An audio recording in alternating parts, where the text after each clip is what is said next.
نبی صلی اللہ علیہ وسلم نے فرمایا انسان اللہ سے دعا مانگتا ہے، زندگی بھر مانگتا رہتا ہے، اور اللہ زندگی بھر دعاؤں کو قبول کرتے رہتے ہیں، لیکن اس کو نظر نہیں آ رہا ہوتا، اس کو نظر کہ اللہ اپنے طریقے سے دعا قبول کرتا ہے۔ اگر اللہ ایسے دعا قبول کرے نا، آپ نے ادھر کہا اے اللہ میری تنخواہ ڈبل کر دے، آفس گئے، باس نے کہا کہ جناب نئے وزیر اعظم نے جو اعلان کیا ہے اس کی منظوری ہو گئی، ٹھا ٹھا کر کے ایسے دعائیں قبول ہونا شروع ہو جائیں تو غیب پر ایمان ختم، پھر تو دعا کی ترغیب دینے کی ضرورت ہی نہیں رہے گی۔ سب لوگ مصلی لے کے مسجد میں آ جائیں گے، سارا دن دعائیں مانگتے رہیں گے کہ اللہ سے جو مانگو ملتا ہے، خربوزہ مانگو خربوزہ ملتا ہے، تربوز مانگو تربوز ملتا ہے، افطاری میں پکوڑے مانگو پکوڑے ملتے ہیں، سموسے مانگو، بھوک لگ رہی ہے کیا کریں، سموسے ملتے ہیں، جو مانگو وہ ملتا ہے۔ دعائیں تو لازمی قبول ہوتی ہیں، لیکن انداز وہ ہوتا ہے جو اللہ کرتے ہیں۔ اللہ کہتے ہیں میں اپنے طریقے سے کروں گا۔ اب اس کی بڑی لمبی چوڑی تفصیل ہے کہ کیسے قبول ہوتی ہے۔ بعض دفعہ جو چیز مانگ رہے ہیں اللہ وہی دے دیتا ہے آپ کو، بعض دفعہ اس کا متبادل دے دیتا ہے، آلٹرنیٹ دے دیتا ہے، بعض دفعہ نہ آلٹرنیٹ دیتا ہے نہ وہ چیز دیتا ہے، کوئی مصیبت آنے والی ہوتی ہے، اس دعا کی برکت سے اس مصیبت کو ٹال دیتا ہے۔ آپ اپنے بیٹے کے لیے بچی کے لیے دعا مانگ رہے ہیں اس کو ٹھیک کر دے، وہ ٹھیک نہیں ہوئی لیکن دوسری نے بیمار ہونا تھا، اللہ نے اس سے وبا کو ٹال دیا۔ تو جن کا غیب پر ایمان ہوتا ہے وہ تو مانگتے ہیں، اللہ سے مانگتے ہیں۔ پتہ ہے بھائی یہ ہو نہیں سکتا کہ جس خدا نے کہا ہے کہ میرے سامنے ہاتھ اٹھاؤ، حدیث میں آتا ہے اللہ میں اتنی غیرت ہے کہ جب کوئی اللہ کے سامنے ہاتھ اٹھا کے مانگتا ہے تو اللہ کو خالی ہاتھ لوٹاتے ہوئے حیا آتی ہے۔ بڑے سیٹ کے پاس کوئی بھکاری جائے اور پیسے مانگے اور وہ اس کو دھتکار دے تو بھکاری کہے گا نا یار نام تو بڑا سنا تھا آپ کا، بڑے سخی ہو۔ تو اللہ کو حیا آتی ہے کہ ان ہاتھوں کو خالی لوٹائے، دیتا ہے لازمی۔ تبھی ہم نے اہل اللہ کو دیکھا ہے کہ مانگتے بہت ہیں، بڑی لمبی لمبی دعائیں مانگتے ہیں۔ لوگ ان کو بے وقوف سمجھتے ہیں کہ یار یہ ہر وقت مصلی پہ دعائیں مانگتے رہتے ہیں لمبی لمبی، ملتا تو کچھ ہے نہیں۔ انہیں پتہ ہے کہ یہ بہت ملتا ہے اللہ سے مانگنے سے، لیکن اللہ کا انداز ایسا ہوتا ہے کہ صرف وہ مانگیں جن کو غیب پر یقین ہے۔ یعقوب علیہ السلام ساری زندگی مانگتے رہے اللہ تعالیٰ سے، اس مانگنے کا بدلہ کیا ملا ہے؟ دوسرا بیٹا بھی اللہ نے چھین لیا۔ عجیب بات ہے یا نہیں ہے؟ پہلا بیٹا گم ہوا تو اللہ سے اس کے ملنے کی دعائیں مانگتے رہے۔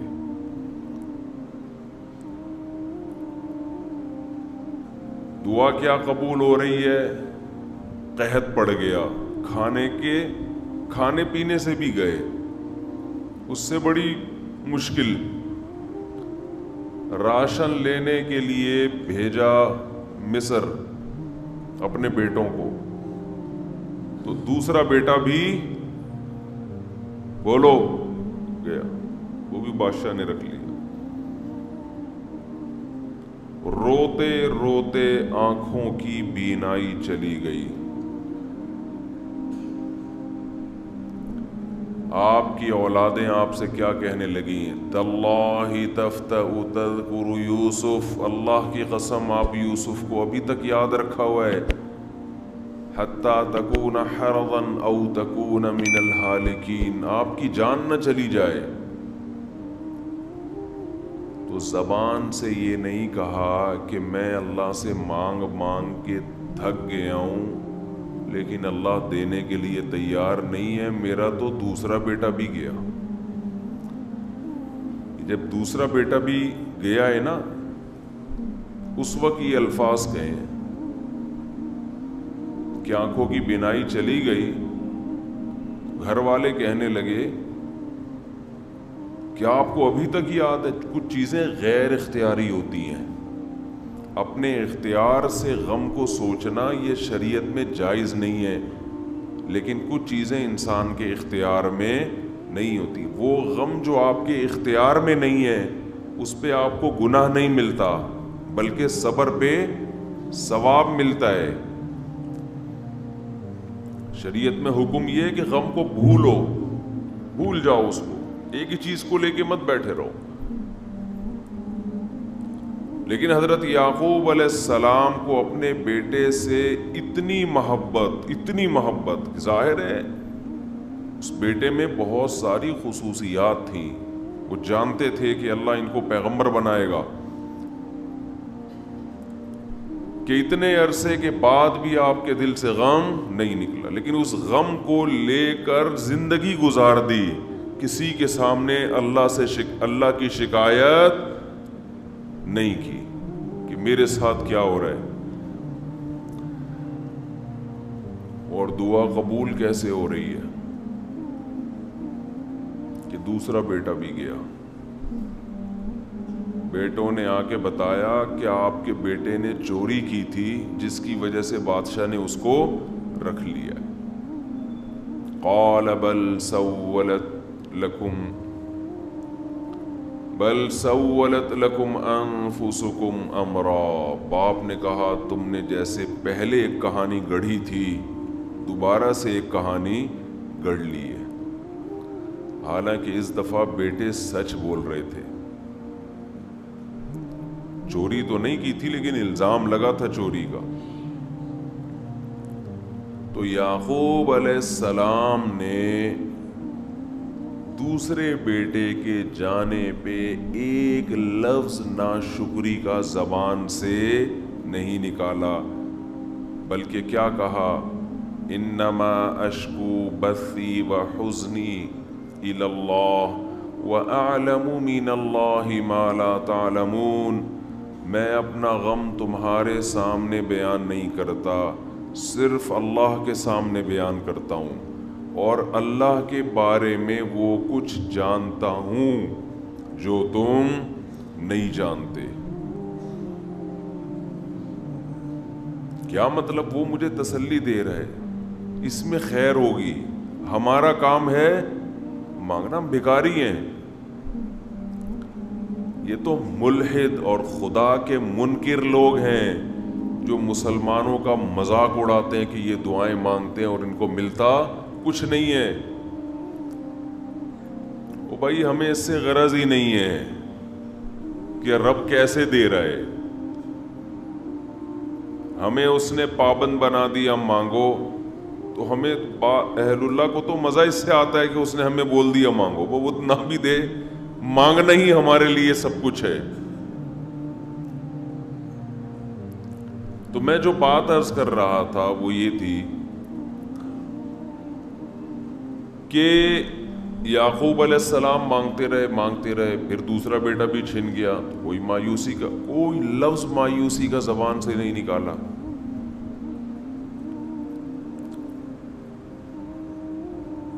تو حدیث میں آتا ہے کہ ایک بندہ مسلسل دعا مانگتا ہے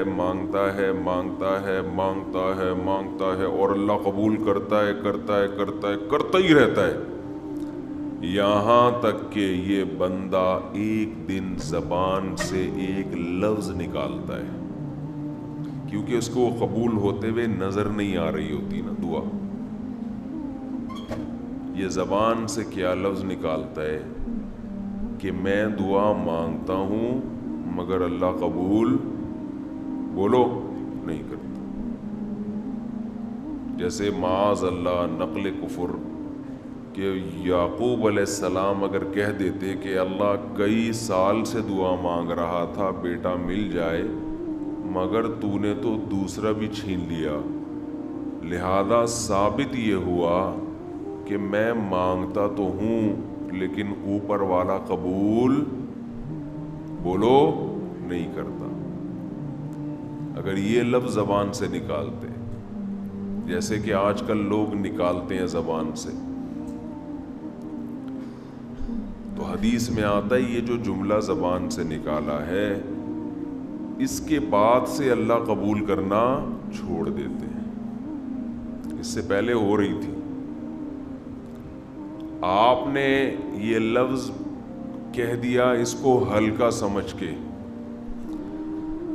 اللہ کے ترازو میں یہ کلمہ یہ چھوٹا سا جملہ بہت بھاری ہے اللہ کی غضب کو دعوت دینے کے لیے. اللہ کہتے ہیں مجھے تانا دے دیا کہ میں قبول نہیں کرتا. گھروں میں جھگڑا ہوتا ہے نا, عورت کہتی ہے مرد کھلا کھلا کے تھک جائے, بیوی کہتی ہے ہاتھ تنگ کیا ہوا ہے کھلاتے نہیں ہو. بعض دفعہ آدمی کو غصہ آتا ہے کہ اب میں ہاتھ اپنا تنگ کر کے دکھاؤں گا, اب انڈے نہیں لے کر آؤں گا. میں کہتا ہوں چنگیز خان بھی, اگر کوئی چنگیز خان کی اولاد ہے نا اس میں بھی اتنی طاقت نہیں ہے کہ بیوی کہے کہ 6 انڈے چاہیے اور وہ ان 6 کو 4 کر کے دکھا دے, یعنی آج 4 انڈے آئیں گے 6 نہیں آئیں گے. کوئی ہے ایسا مائی کا لال؟ کوئی ایسا مائی کا لال پیدا نہیں ہو. تو استنبول کیسے فتح کرو گے؟ صحیح, استنبول کیسے فتح کرو گے؟ سلطان محمد فاتح نے استنبول فتح کیا تھا نا. ایک بڑے بزرگ نے بڑی اچھی بات کہی کہ فرعون نے ہزاروں بچوں کو قتل کیا